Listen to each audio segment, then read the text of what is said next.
Ungidos escondidos es el tema de hoy. O también le podríamos poner fuego y espada, o fuego y cuchillo. Y una tercera manera en que este tema de hoy que quiero abordar podríamos ponerle sería: suelta el arado y agarra el manto.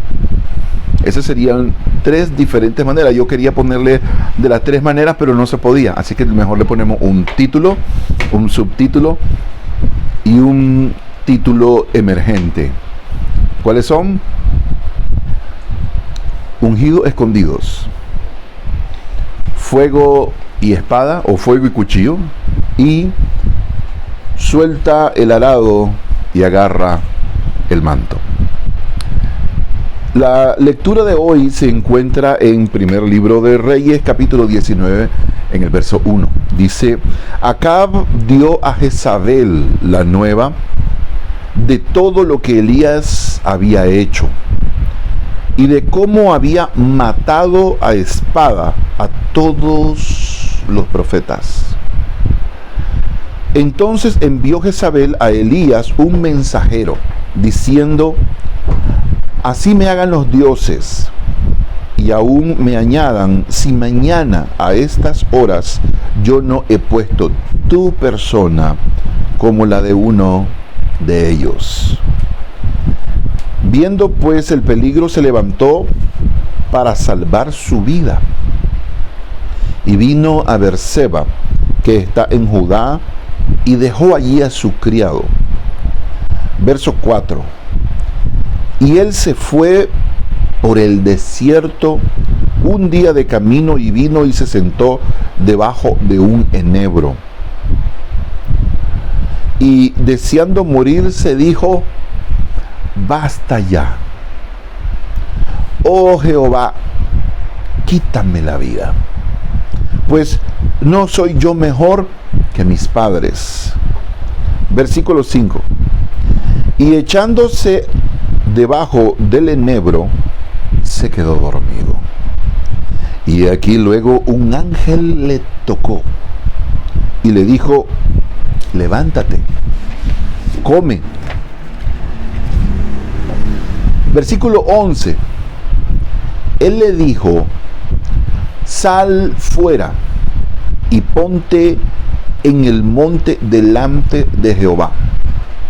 Y he aquí Jehová que pasaba, y un grande y poderoso viento que rompía los montes y quebraba las peñas delante de Jehová, pero Jehová no estaba en el viento. Y tras el viento un terremoto, pero Jehová no estaba en el terremoto. Y le dijo Jehová: ve. Estoy leyendo ahora el versículo 15, me salté del 11 al 15. Ve, vuélvete por tu camino, por el desierto de Damasco, y llegarás y ungirás a Hazael por rey de Siria, y a Jehú rey de Nimsi ungirás por rey sobre Israel, y a Eliseo hijo de Safat de Abel-Mehola ungirás para que sea profeta en tu lugar. Ser profeta de Dios hoy en día, ser un pastor, ser un hijo de Dios, no es algo fácil. Tiene, como hemos visto, sus subidas y bajadas. En el inicio de la lectura que nosotros vimos ahora, dice: Acab dio a Jezabel la nueva de todo lo que Elías había hecho. Es decir, existe un tipo de sistema noticioso en el mundo que te dan las nuevas. Y no siempre son buenas, la mayoría son malas noticias. Y son ese tipo de noticias que daría Jezabel, y cuya fuente de noticiosa, ¿verdad?, es corrupta, y generalmente corrompe la mente de todos aquellos, porque no te presentan buenas noticias, pues no hay negocio en buenas noticias, sino ¿qué noticiero se mantendría? Aquí existen como 14 canales en Nicaragua. Y los canales que más puntean en las estadísticas de visualizaciones, el ranking de vistas, está en dependencia de cuán malas noticias das. Y ese es el estilo de noticia del mundo que nos promueve a este tipo de mercado, que es un mercado de las noticias malas. Y si lees en Génesis capítulo 22, versículo 6, verás como en la noticia que le dice en Primera de Reyes 19, versículo 1, dice, y de cómo había matado a espada a todos los profetas. Ahí está la espada o el cuchillo. Y dice la nueva de todo lo que Elías había hecho. Entonces lo primero que le cuenta es lo que había hecho Elías. ¿Qué había hecho Elías? Había llegado a su momento cumbre como profeta. Imagínense, estaba enfocado, le pidió a Dios que descendiera fuego para demostrar que Jehová era Dios y que los profetas de Baal y todos sus sacerdotes eran falsos, no eran reales y no eran dignos de imitar o de seguir. Y descendió fuego del cielo, y seguro Elías estaba, wow, descendió fuego del cielo, era el momento cumbre. Pero siempre que es tu mejor momento, también te vas a encontrar con tu mayor oposición. Siempre que estás en el momento ministerial más alto, también está el momento más difícil. Lo que ocurre es que Jezabel le manda un mensajero a Elías y le dice que así me hagan los dioses y me agreguen otro tanto. ¿Para qué dijo eso Jezabel? Imagínense, porque estaba sentenciando su misma vida y su futuro a que si no se cumplía lo que ella estaba diciendo en 24 horas, porque ¿cuánto tiempo había desde el momento en que ella lo dijo? Dice, mañana a esta hora. ¿Cuánto tiempo sería? Exactamente 24 horas. Dice, si de aquí a mañana yo no te he puesto que los espíritus, que los dioses me hagan como tú les hiciste a ellos y aún me agreguen otro tanto. Por eso que terminó comido por los perros y lamieron la sangre de Jezabel, porque ella misma quedó enlazada con los dichos de su boca. A veces creemos que nosotros tenemos que no generamos influencia. Abraham, quitar la luz del celular. Que no tenemos influencia en lo que decimos y no nos damos cuenta de que sí hay una influencia, y nosotros tenemos que tener gracias Abraham, mucho cuidado con lo que decimos. Entonces envió Jezabel a Elías un mensajero diciendo, así me hagan los dioses si mañana a esta hora no he puesto tu persona como la de uno de ellos. Viendo pues el peligro, se levantó para salvar la vida. Aquí hay una ruptura del método tradicional de actuar de Elías. Existen dos maneras de caminar con Dios. Voy a invitar a Abraham, mi asistente, que venga ahorita, para mostrarles cuáles las dos maneras de andar con Dios. Y veamos. La primera manera que nosotros tenemos, vamos a suponer que yo soy Douglas, ¿verdad? Él es Abraham, ahí déjalo, no. Y él es Dios. Vamos a hacerte un ejemplo nada más, ¿verdad? Entonces, si él es Dios y yo soy Douglas, entonces Marco va a ser el de Dios ahorita. Entonces yo ando con Dios y lo llevo a donde quiera que yo voy. Si yo voy a mi trabajo, yo lo llevo a mi trabajo. Si yo voy a la iglesia, yo lo llevo a la iglesia. Y si donde yo doy un paso, Dios da un paso conmigo, porque yo voy con Dios. Esa es la primera manera en que yo camino con Dios. Pero ahora existe otro nivel. Y el otro nivel es que Dios me dice a mí dónde ir, y ya no soy yo el que llevo a Dios, sino que Dios camina y me lleva a mí al lugar donde Él quiere. Ya no, gracias Abraham, por favor volverlo a acomodar. Como dice el canto, ya no vivo yo, vive Cristo en mí, mi vida cambió, ahora soy feliz.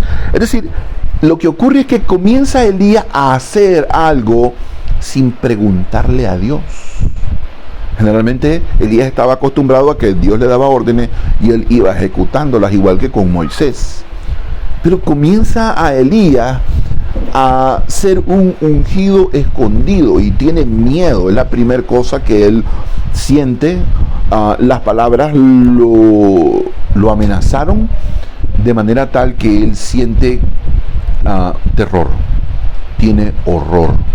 El espanto se apodera de él y él deja a su criado y él va camino de un día por el desierto y dice que hay una cueva donde hay un árbol y ahí él decide que su unción que él tiene no lo va a usar para Dios, decide que la va a encerrar en la cueva.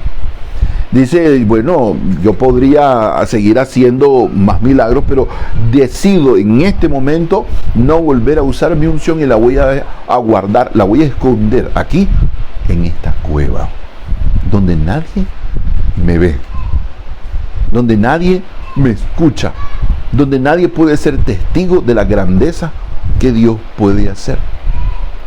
Cuando miramos eso en Elías,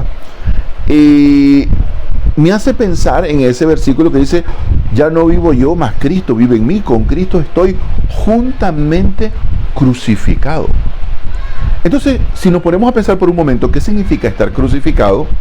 Entonces yo necesitaría una cruz, ¿verdad? Donde mis manos están clavadas, mis pies están clavados, y vamos a ver qué me permite la cruz. La cruz me permite ver a mi costado derecho. Ahí hay gente que representa al buen ladrón. Luego, digo buen ladrón entre comillas, ¿verdad? La cruz me permite mirar a la izquierda, donde está el mal ladrón. Es decir, hay dos tipos de gente que escucha el mensaje. La gente que no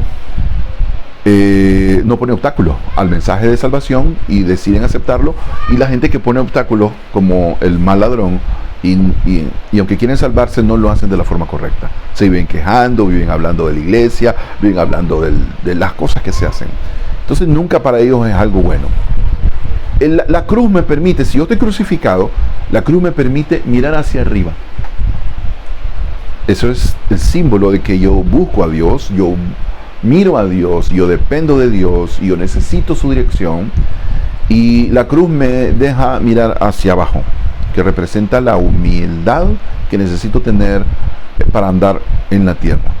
Pero hay una cosa que no me permite la cruz. No me permite voltear a ver atrás. Y lo que Elías hace es voltear a ver atrás. Lo que Elías hace es humanamente renunciar. Dice, no más. Porque eso fue lo que literalmente le dijo. Si vamos al texto, vamos a ver cómo le dice, basta ya. No más. Dios conoce a Elías y está entendiendo que lo que Elías está diciendo lo acaba de enlazar. Elías acaba de firmar su renuncia.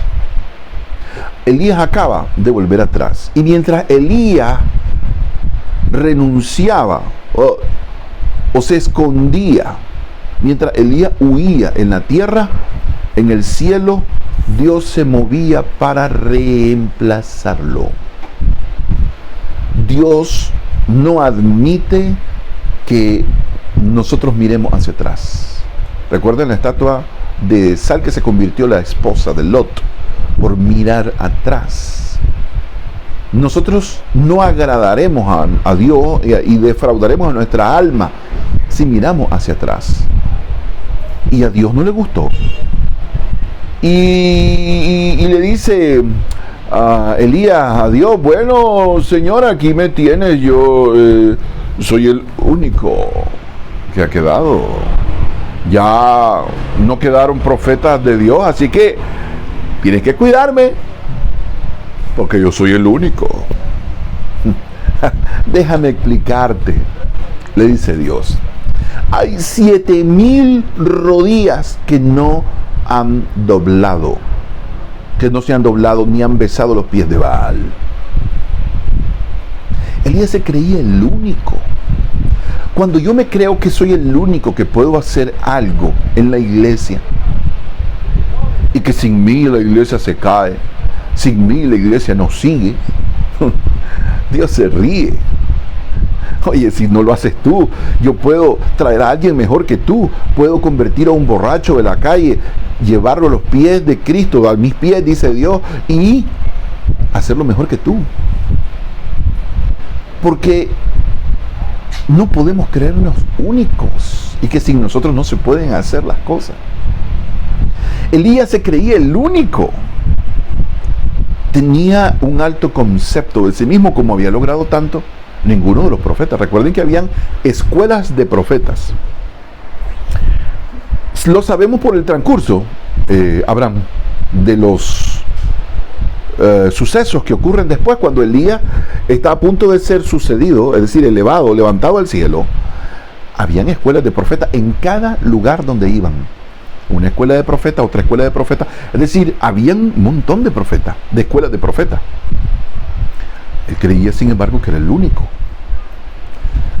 Y lo que ocurre es que cuando Acab le está dando la noticia a Jezabel, mira cómo le dice. Mire, quiero detenerme en esto. Dice, Acab dio a Jezabel la nueva de todo lo que Elías había hecho. ¿Qué había hecho? Descender fuego del cielo. Y de cómo había matado a espada a los profetas. Fuego y espada. ¿Has leído en Génesis 22:6 lo que hizo Abraham cuando llevaba a su hijo Isaac a ofrecerlo en el monte Moria, en el sacrificio? Dice que agarró la leña y se la puso en los hombros para que lo cargara su hijo Isaac. Y él agarró, si lees bien, dice que agarró una antorcha y un cuchillo. Una antorcha y un cuchillo. Fuego y espada. Eso fue exactamente lo que hizo Elías en el monte Carmelo.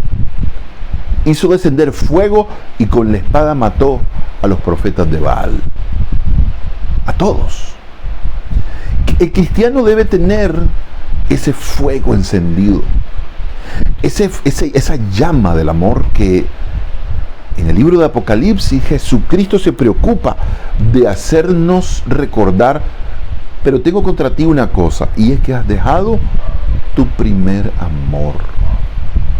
¿Cómo sabemos cuando nuestra llama, cuando nuestro primer amor se apagó, se extinguió? ¿Cómo sabemos cuando ya la antorcha solo andamos cargando el palo nada más? Y que el cuchillo solo andamos la cacha. Bueno, una de las primeras cosas es porque ya no priorizas a Dios. Dios no es lo primero en tu vida. Es decir, lo primero que haces al amanecer no es decir gracias, Señor, y comienzas a leer su palabra. No es lo primero que haces. Cuando pierdes el primer amor, ni siquiera te acuerdas de él en el transcurso del día. Y si te pregunto, ¿leíste la Biblia en el transcurso del día? Y si tú dices que sí, y si tú oraste y me dices sí, yo oré, te felicito, no has perdido tu primer amor. Otra característica es porque ya no quieres participar en las actividades de la iglesia. Ya te parecen cosas poco importantes. Incluso hasta somos capaces de no llegar a la iglesia. Prometemos, sí, el domingo llego, pero no llegaste el domingo. El jueves llego, como que si no hubiera culto o no existiera iglesia el día jueves, pero no llegaste el jueves. Entonces allí puedes ver, son evidencias que el primer amor se esfumó. Y hay que tener cuidado. Tercera característica de que el fuego se apagó cuando llevaba a Abraham a sacrificar a su hijo. Y es que no te importa pecar. No te importa ver cosas que no debes ver, oír cosas que no debieras escuchar, ir a sitios donde no deberías frecuentar. No. Y si es posible no ir a la iglesia también, pues no importa. Todo esto son características que el creyente debe tener, su llama encendida. Debe importarte servir en la iglesia. No importa si es el domingo, no importa si es jueves, yo voy a llegar, y no solo voy a llegar puntual. Voy a participar. Voy a dar lo mejor de mí. Voy a ofrecer mi vida entera. Elías había decidido comenzar a hacer con su unción lo que él quería y no lo que Dios quería. Había cambiado. Había perdido su primer amor. Había comenzado a actuar. Es decir, en vez de estar crucificado, estoy enojado. Entonces él no estaba muerto. Él estaba vivo. Cuando digamos, con Cristo estoy juntamente crucificado y no vivo yo, más Cristo vive en mí. Si yo ya estoy muerto, yo no me puedo enojar. Si yo ya estoy muerto, yo hago lo que... y si vivimos, para Él vivimos. Si yo ya estoy muerto y crucificado con Cristo, no, mis emociones no son las que me gobiernan. No puedo andar enojón todo el tiempo. No puedo andar de respondón a mis padres. No puedo ser irrespetuoso con mi madre. No puedo desobedecer a Dios en lo que Él me dice, en las indicaciones. En vez de yo llevar a Dios conmigo, yo me dejo guiar por Él. Así que Elías tiene un gran problema, un problema serio. Y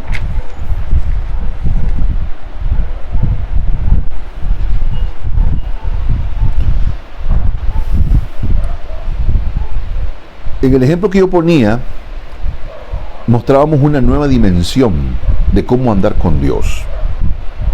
Porque el que es guiado por el Espíritu es como el viento. ¿Vieron ustedes ese ejemplo de que Dios llegó y había un viento que rompía las rocas? Es difícil pensar en un viento y que el viento rompa las rocas. Eso es difícil de entender, pero es real. ¿Qué quería Dios? Dice que Dios no estaba en el viento que rompía las rocas. ¿Por qué Dios manda un viento que rompía las rocas si no iba a estar ahí? ¿Por qué Dios manda un terremoto si Él no estaba en el terremoto? ¿Por qué? ¿Ya se ha puesto a pensar en eso? Ok, yo tengo una teoría. A mí se me ocurre pensar de que a Dios le pasaba como cuando nosotros nos enojamos, pero no queremos explotar. Dios estaba muy molesto con la actitud de Elías, porque literalmente Elías tiró la toalla, renunció, no quiso seguir luchando, se puso como un cobarde y no como el Jehová es mi guerrero. Si Jehová es mi guerrero, yo hago como el guerrero que Él es. Acabo de descender fuego del cielo. ¿Cuál es el miedo? Pero me parece que Dios estaba evitando destruir por completo a Elías. Estaba tratando de no hacerle desastres. Y aunque se enojaba, y ahí veías el viento tan fuerte que rompía la roca y los montes. Y se enfurecía tanto que la montaña no resistía y había un terremoto. Pero Dios seguramente respiró profundo, y por eso es que dice que Dios vino en un silbo apacible. La única manera de no destruir a Elías por semejante desaire, porque ese es un desaire. Si eres el representante de Dios, ¿cómo te vas a ir a esconder de esa manera, como un cobarde?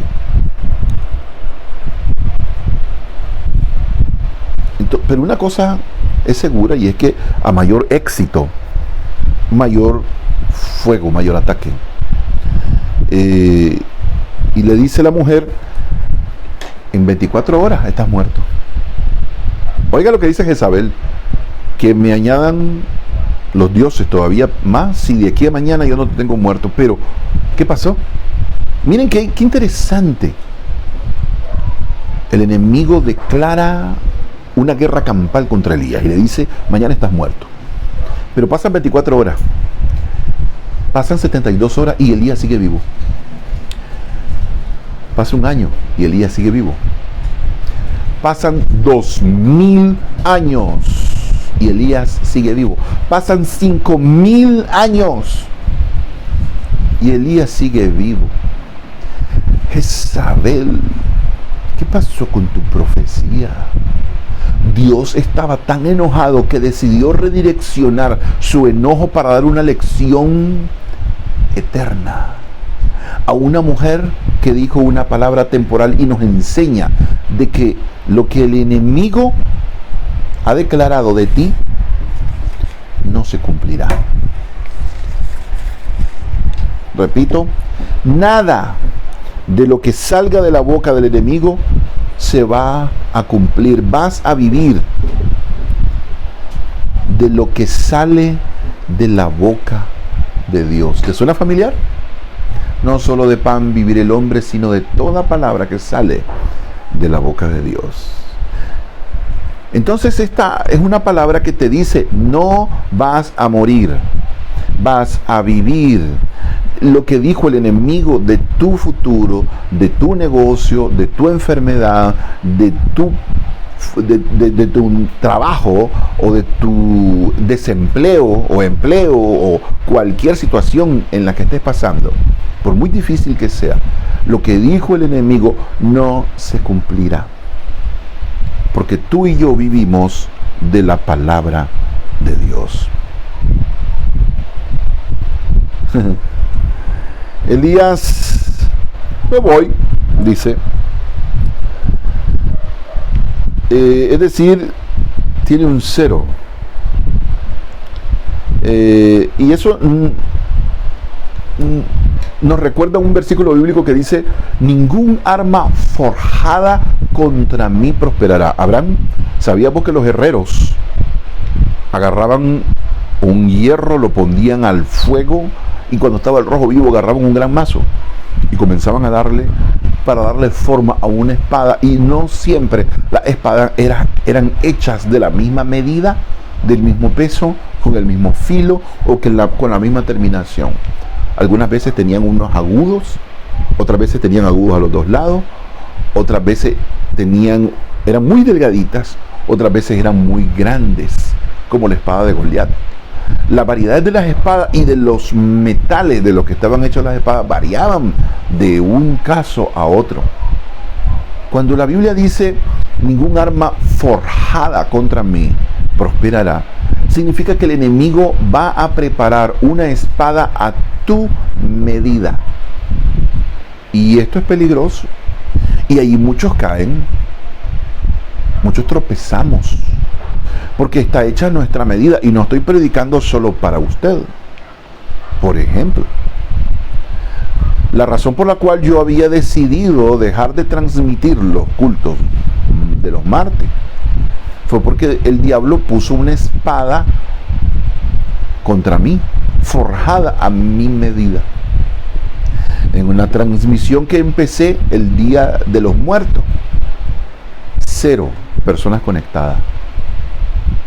Y hasta después de 20 minutos se conectó una persona. Y cuando habían pasado 10 minutos más se conectó la segunda persona. Y al rato se conectó la última y tercera persona. Cuando yo vi eso, yo no fui capaz, igual que Elías, no fue capaz de darse cuenta que estaba frente a una guerra espiritual. Y yo me desanimé y dije, si es así, no vale la pena seguir haciendo mensajes en vivo para que no haya nadie. Y allá llegue uno y después el otro y allá de último el otro. Pensé para mí, sin darme cuenta de que estaba sucumbiendo ante el enemigo. El problema de Elías fue el mismo. Fue un ataque que él, a pesar de ser un hombre de Dios, no fue capaz de discernir el mundo espiritual que estaba detrás de Jezabel. Era solo una mujer, pero había habido un mover espiritual que había creado una espada exactamente a la medida para atacar a Elías. Y lo venció en un sentido, porque lo que hizo Dios fue venir en su defensa y le dio vida, el único hombre que no vio muerte después de Enoc. Entonces, Dios podía haber matado a la mujer antes, pero Dios no quiso hacerlo de esa manera. Dios quiso hacer su triunfo, su victoria, de una manera tan grande que nosotros entendamos, para que nosotros podamos agarrar el mensaje, la seña de lo que Dios nos está queriendo decir. Nuestra mirada no debe estar puesta en la tierra. Y le dice, nuestra mirada debe estar puesta en Dios.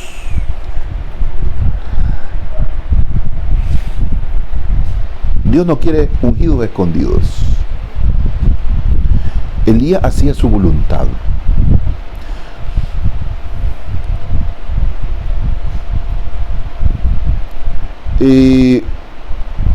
Mi pastor, y por eso es importante tener un pastor, tener un líder, tener alguien a quien rindamos cuenta. Cuando mi pastor vio mi actitud,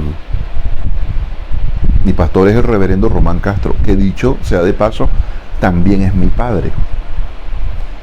Crecí en la iglesia, nací en la iglesia, viendo predicar a mi papá, admirando la forma en que él predicaba, queriendo un día ser como él, queriendo un día hablar como él.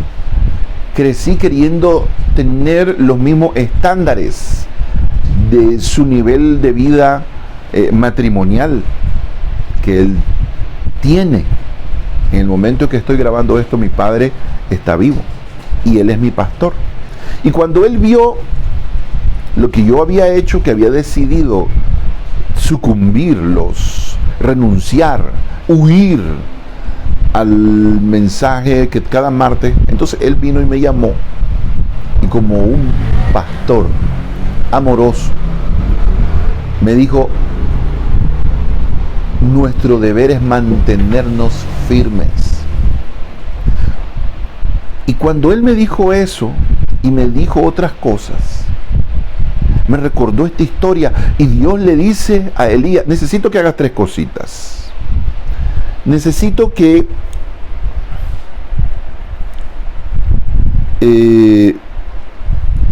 vaya a ungir a Jehú. Necesito que vaya a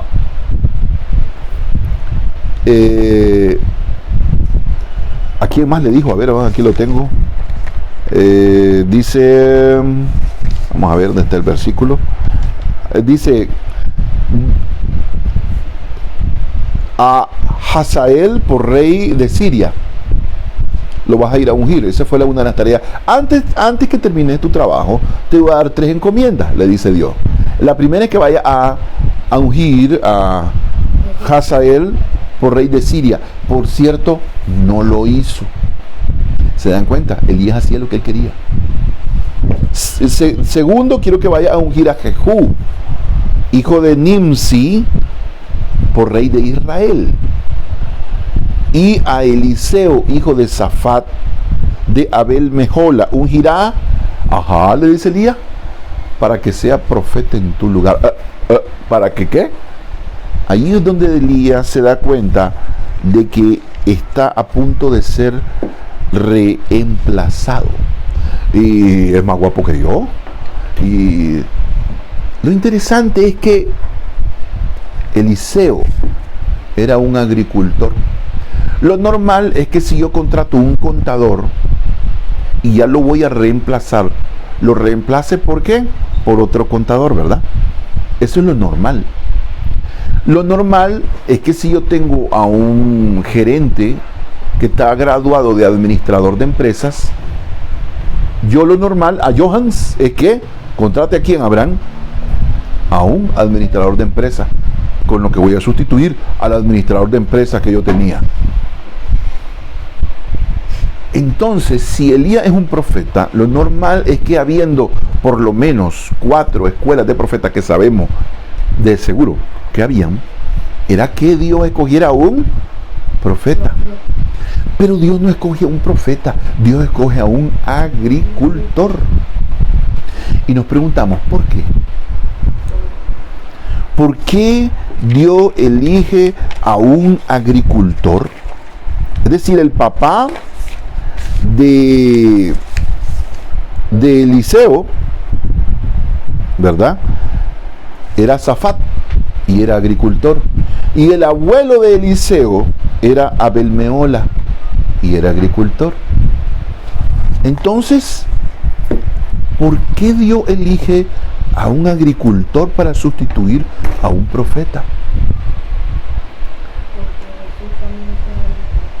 Porque cuando llega el profeta Elías y le deja ir el manto a Eliseo, ¿qué estaba haciendo Eliseo? Arando el campo. ¿Y qué dice la Biblia acerca del arado? Que el que pone su mano en el arado no, y mira hacia atrás, no es digno de entrar en el reino de los cielos. Es decir, Dios escoge no a un profeta, escoge a un agricultor, porque el agricultor sabe que cuando pone sus manos en el arado, no puede volver a ver atrás. Eso lo sabe un agricultor. Lo sabe mejor que lo que lo sabe un profeta. La prueba es Elías. Acaba de mirar hacia atrás y va a ser reemplazado. Por eso es que Dios elige a Eliseo, pero no termina ahí. Cuando Eliseo recibe el manto que le cae de Elías, le dice: Señor, ¿me permites que me vaya a despedir de mi padre? ¿Y qué te he hecho yo?, le dice Elías. Anda. Y entonces él hace algo extraño. Agarra el arado y lo despedaza. Le prende fuego y agarra un cuchillo. Miren cómo sigue lo que hablamos de Elías en el Monte Carmelo con fuego y la espada, lo que vimos de Abraham con el cuchillo y la antorcha de fuego. Y ahora viene Eliseo y agarra el fuego, la leña, lo hace leña, el arado, lo hace leña, y agarra el cuchillo y destaza las reses y hace una gran fiesta, una gran despedida. ¿Por qué lo hace? Abraham, Johannes, ¿por qué quemó el arado y mató los bueyes? Para que cuando picara la mano del arado nunca volviera. Muy interesante lo que dice Johannes. Así es. Lo hace porque él dice: bueno, yo sé de agricultura, pero de profeta no sé. Y si yo voy a ser profeta, entonces, y si no va bien la cosa, probablemente a mí me den ganas de volver atrás y volver al arado y volver a ser un agricultor. Y para que no haya un plan B, yo voy a quemar los barcos. Voy a quemar los barcos para que no haya manera de dar marcha atrás. Eso es lo que Dios estaba buscando de Eliseo. Y por eso escogió a Eliseo. Es decir, había toda una significancia. Y cuando el pastor, por eso es bueno tener un pastor que a uno le dé a uno las orientaciones correctas. Cuando mi pastor a mí me dijo: no es bueno que dejes de transmitir, me di cuenta de que Dios estaba hablando una vez más, solo que con un mensaje personal para mí, por mi pastor. Yo doy gracias a Dios por mi pastor. Espero que el Señor le conceda muchos años de vida. Y todos los que de ustedes creen que no necesitan una iglesia para congregarse y no necesitan de un pastor, el orgullo está coronando tu vida y estás tomando tus decisiones de manera que tú llevas a Dios donde quieres, pero Dios no te lleva a ti. Y yo te voy a decir una cosa: yo sin Dios no soy nada, pero Dios sin mí sigue siendo Dios. Repito, para que te quede en la cabecita: yo sin Dios no soy nada, pero Dios sin mí, sigue siendo Dios. Y Él va a usar a un burro, a un niño, a un borracho convertido. Va a usar a quien Él quiera. Si yo decido mirar hacia atrás, si yo decido tirar la capa, si yo decido esconderme, si yo decido ser un ungido escondido, si yo decido apagar mi lámpara, que según Jesús no se debe poner escondida debajo de un almud, debajo de una mesa, sino que se pone en lo alto para que todos sean alumbrados.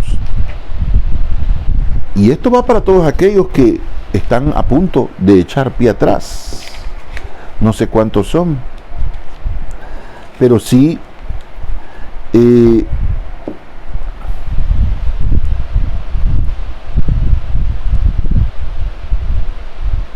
ahora, ¿en qué momento llega un momento, verdad, en que Dios lleva al cielo a Eliseo, a Elías, verdad? Lo lleva al cielo, vivo, no de muerte.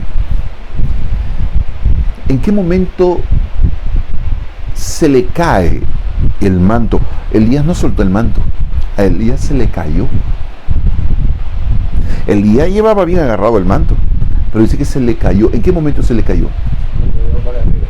Cuando Eliseo dijo: Padre mío, todos necesitamos una paternidad responsable. Es decir, que alguien esté sobre nosotros y nos diga: no estás actuando bien. Por eso es indispensable que se cumpla aquel versículo por aquellos que no les gusta congregarse. Aquellos que me han mentido diciendo: vamos a llegar y no llegan. No dejando de congregaros como algunos tienen por costumbre. Pero no solo eso, Jesús también dijo: donde 2 o 3 están reunidos en mi nombre, es que yo solito, hermano, yo solito me basto y me sobro. Yo hago mi culto, yo hago mi devocional y Dios me escucha. ¿Cómo me escucharía en la iglesia? ¿Verdad, hermano? No, no es así, lo siento, I'm sorry. Un hermano me decía, no voy a mencionar su nombre porque resulta que no es hermano de la iglesia, es un cliente, pero comenzó a escucharme y me sorprendió. Así que no voy a mencionar su nombre, pero él sabrá quién es. Me dijo el doctor, no me voy a decir qué doctor, me dijo: yo no necesito estar en una iglesia.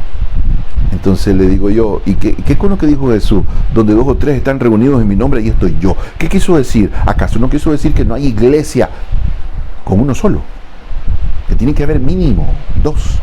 Y tenemos que habitar en coinonía, que cuando el salmista decía: mirad cuán bueno y cuán delicioso es habitar los hermanos juntos y en armonía. ¿A qué se refería juntos y los hermanos y en armonía? ¿No se refería acaso que teníamos que nosotros estar unidos y en un sentir, en un mismo sentir, no en contienda? ¿Verdad? ¿Qué se refería a eso? Se refería a eso. Así que, inesperado, mata a los bueyes, queme el arado, no hay plan B.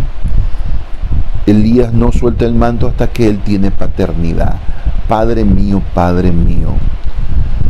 Y terminamos con esta frase que está en un Salmo 92, versículo 12. El justo florecerá como la palmera. Crecerá como cedro en el Líbano. Ahora, el versículo 13 dice: plantado en la casa de Jehová, en los atrios de nuestro Dios florecerán.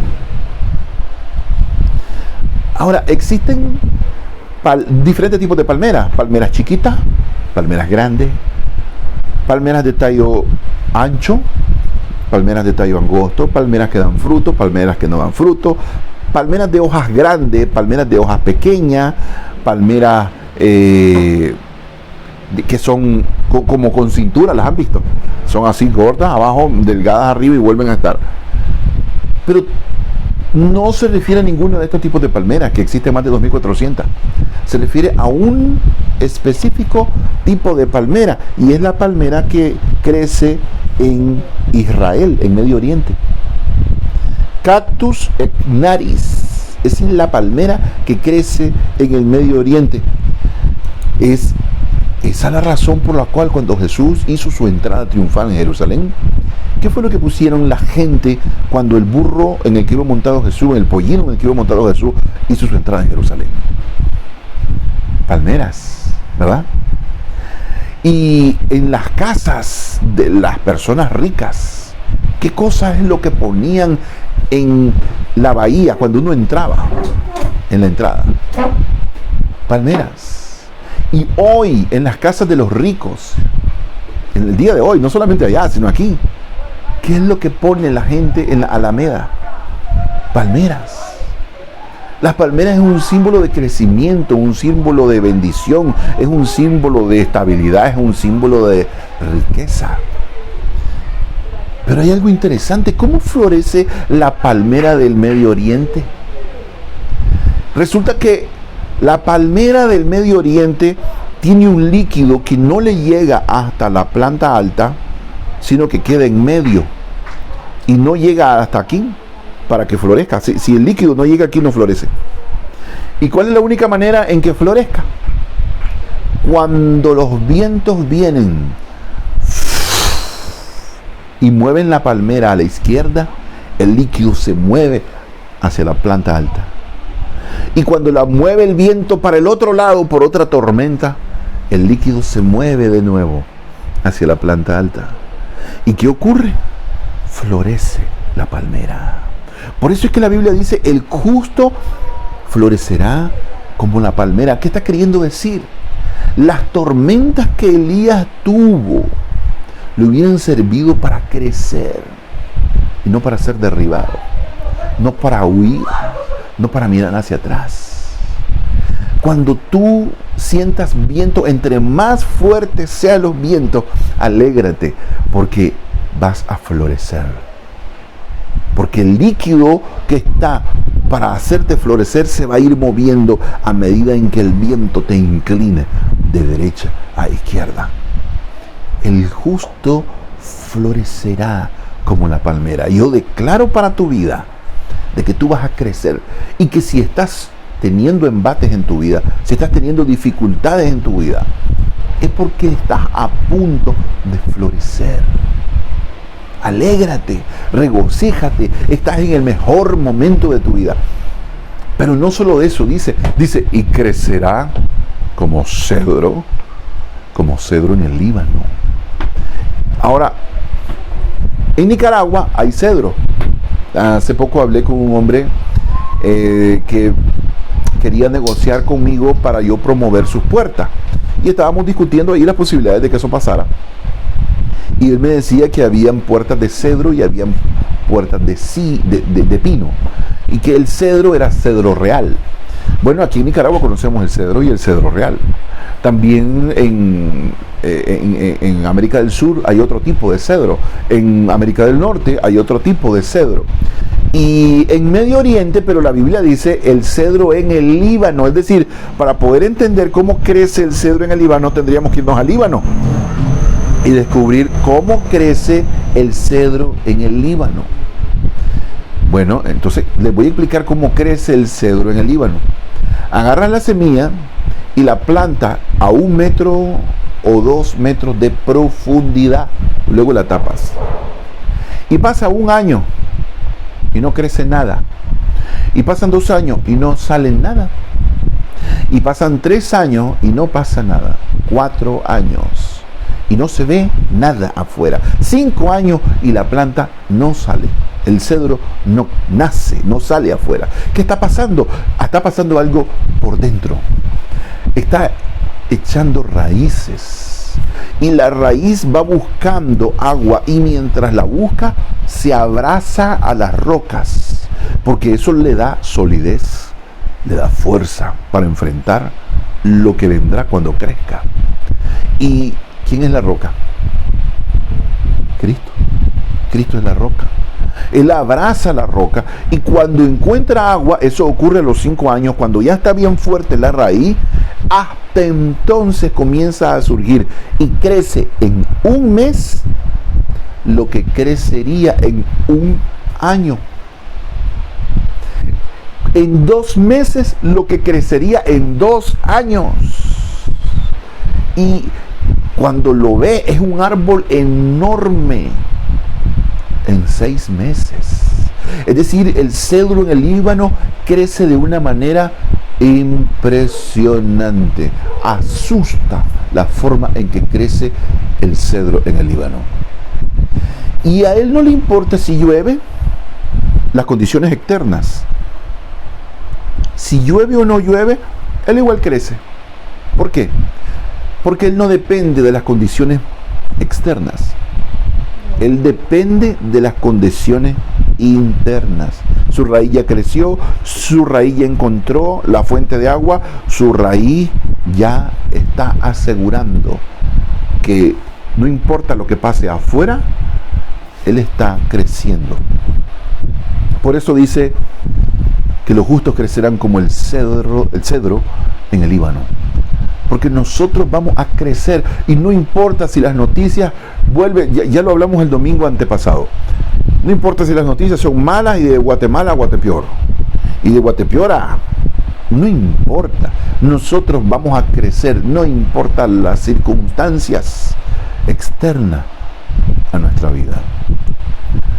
Saludo al pastor Román Castro. Bendigo su vida y agradezco la forma en que ha bendecido la mía. Y espero que tengamos por muchos años siempre su consejo sabio en nuestra iglesia Palabras de Vida. Y esperamos que el Señor bendiga grandemente a la iglesia y que nuestro crecimiento sea tal que hagamos lo que decía el tercer título del mensaje: suelta el arado y agarra el manto. ¿Por qué suelta el arado? Porque el arado, cuando tú agarras el arado, tú tienes que hacer fuerza humana. Pero cuando sueltas el arado y agarras el manto viene de arriba. Suelta el arado y agarra el manto. Dios no quiere ungido escondido. Y decíamos que fuego y espada deben estar en las manos del creyente. Que Dios les bendiga a todos. Gracias por haber estado ahí. No te olvides de que compartir este mensaje es la manera en que tú puedes participar para llevar a otros el reino de Dios. Comparte este video.